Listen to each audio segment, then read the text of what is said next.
Hey guys, this is James. And this is Denny from TeaDB bringing you guys episode 105. Yeah. So today we are reviewing a Baozhong from Urchin. I have not had this tea before. You have not had this tea before. So this is I exchanged some samples with Richard. So thanks, Richard. And he sent me enough for a small session of this guy. Excuse me. And so Urchin, I've sampled their pu'er selection pretty extensively, but I haven't really drank so much of their oolongs, and I believe this is the first or second Taiwanese oolong that I've had from them. So I'm curious to see how it is. Their pu'ers are very good. So, cool. Yeah. It smells amazing. It smells super fresh. Which, Yeah. you know, tea is weird because sometimes It looks a little bit darker, a little bit more roasted than the floating leaves one we had previously, but still definitely green, and I guess that the leaves are going to turn quite green as we brew this guy out. Yeah, let's get a nice session. Beautiful. Yeah, ooh, looks fantastic. And a little bit of sediment to be expected, but Yeah. nothing crazy. You know, I was going to say, it's interesting that some teas have super strong, dry smells, but not rarely. Phoenix sometimes.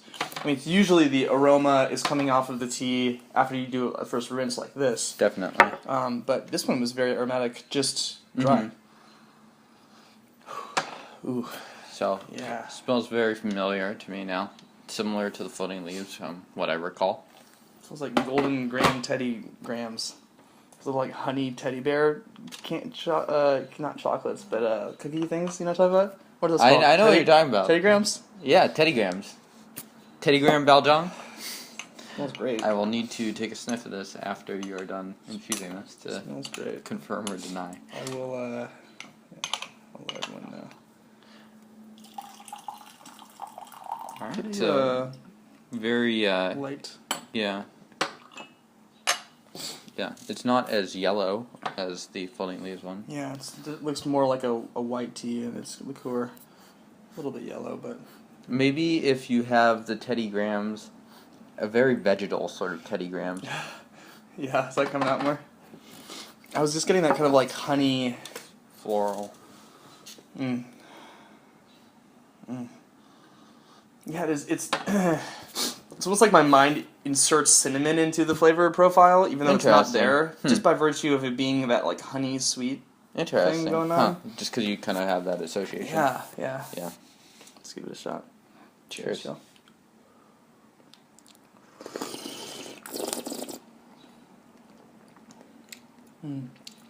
Very, perhaps an even cleaner profile than the floating leaves Baozhong, I think.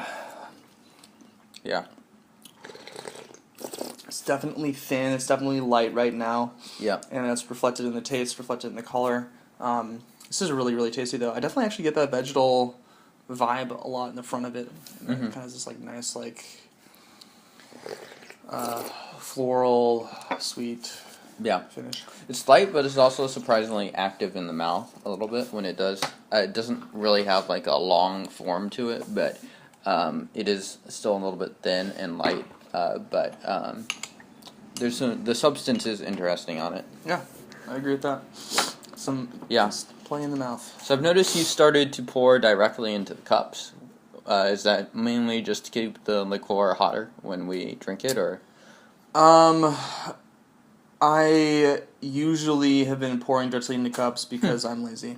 Okay. And you can, I think, I know, speak for myself at least, when I first started to brew teas, I would use a strainer, so doing it like this time. And you'll notice that if you pour directly into a chahai, it will, like James just mentioned, the transfer from this vessel back into the cups. There's more surface area for the water to get exposed to. It will cool down. Yep. You'll also notice that if you pour directly into the cups, you'll get a little bit of those pieces of sediment that might stay in the chahai from the second pour. I don't notice much of a difference in terms of flavor. And I just do it because I'm super lazy. So for me, when I'm doing a big thing of pu'er, I just do it straight into the cup. And do you usually wait for it to cool down, or? Yeah. I'll do the next progression is just like taking the Yixing and just going. I know, jeez. That sounds Yeah. terrifying. Yeah, because the worst thing to do is like your first cup of tea on your first session of the day, you burn the living crap out of your mouth and ruin it for like 2 days. Yeah, that's me every other day. I've never done that before. Yeah. So, yeah, I'll give it a second to wait sometimes. Yeah, cheers.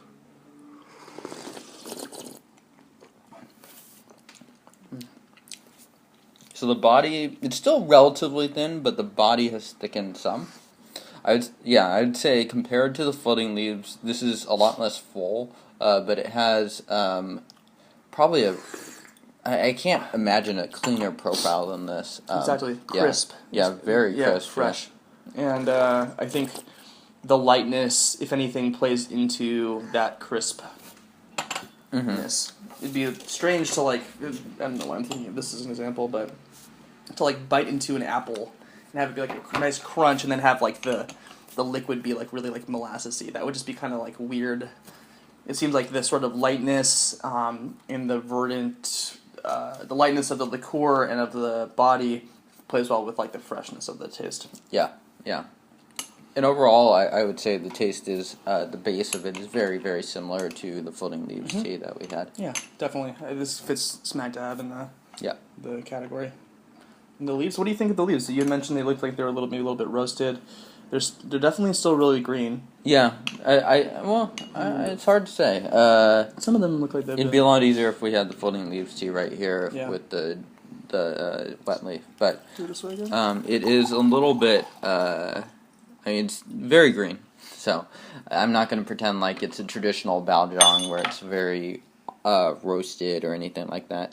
And in fact, it's kind of interesting because some of these leaves are much greener and different colors than others. So it might be a blend of a couple. Maybe they process some of the leaves one way and others the other way, or oxidize some slightly more than others and mix them together. Yeah, you can see the little tips of the sides here, for instance, where some of the pieces have gotten a little bit oxidized on the edges, for instance, like that piece is a pretty good example of it. The leaf quality looks very good, though. Yeah, it does. Yeah. A few stems, but not much.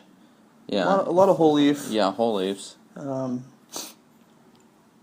I think it's quite nice for what it is. Yeah. Let's give it a taste.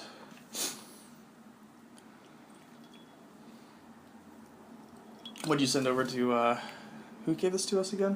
Richard. I sent him some... Oh man, I don't even remember. A bunch of Puers and some other shit. And probably a lot of teas we've talked about, like that 7581 bro. Cheers. Cheers. It's a lot cooler. It really is, actually. Yeah, I think if there was going to be anything about this tea that I might want more of, it might be just a hair bit, 10% more body. It makes me feel like this tea's not going to last very long. Like it kind of feels like it's about to give out. Yeah. This one's a little bit buttery, I think, in comparison to the previous steeps. But I have noticed that Showen of floating leaves does tend to select heavily for body, so I think all that makes sense. I've always been impressed with the amount of strength and body that her Baozhong does have, considering it is generally a low elevation tea. So, yeah. Well, this one has been delightful too. James, if folks want to learn more about this individual tea or other teas in general. Yeah. So for this tea, you guys should go to teaurchin.com, check them out, check out some of their Taiwanese oolongs. Denny and I both enjoyed this. I have no idea what it costs, so take a look and determine if it's worth it for you guys. Otherwise, check us out at TeaDB.org or hit that subscribe button down below. Releasing several videos a week and articles every now and then. And do you guys use Periscope? Let me know in the comments below. It's interesting to me. I wonder if people would be interested in doing a live tea stream. Yeah. Well, plus we're just interested in any investment advice you guys might have. So I'm ready to sign a check over to Periscope right now. So for all you smart venture capitalists out there that are fans of the show, let us know what you think of Periscope. Okay. Should I invest all my money and tell my mother to invest all of her money? Let us know. Let us know in the comments below. And until next time, we'll see you guys in the next episode of TeaDB. Cheers. Cheers.